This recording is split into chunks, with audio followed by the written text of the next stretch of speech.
Danja ulet pranë Eglit dhe fillon t'i tregoj për një ëndër të çuditshme që kishte parë natën e kaluar. Ajo duket paksa e habitur dhe e hutuar, ndërsa shikon përreth për të siguruar që askush tjetër nuk po i dëgjon. Egli, nuk e di pse, por pash një ëndër shumë të çuditshme dje natën, thot ajo me një ton misterioz. Egli bëhet kurioztare dhe e pyet me entuziazëm: "Çfarë ëndre? Tregom, tani dua ta di." Danja psheretin dhe vazhdon: "Nuk e di si ndodhi, por ëndërrova që gjesti më puthi. Ishte aq reale sa që kur u zgjova, për një moment, mendova se kishte ndodhur vërtet.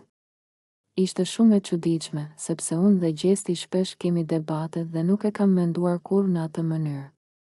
Por ja që më ndodhi kjo ëndër dhe më ka lënë pak të habitur." Egli qesh dhe e ngacmon: "Mos ndoshta ke një pëlqim të fshehtë për të dhe nuk e pranon? Ndoshta zemra jote po të jep sinjale që ti nuk i ke kuptuar akoma?" Danja shkon kokën duke qeshur, por duket pak e menduar: Jo, nuk ka lidhje fare me ndjenja. Thjesht më duket e çuditshme që e ëndërrova në atë mënyrë. Nuk e di çfarë mund të thotë kjo, por gjithsesi, më la të menduar." Egli vazhdon ta ngacmojë, duke i thënë se ndoshta në mënyrë të pavetdijshme, Danja ka një tërheqje ndaj gjestit.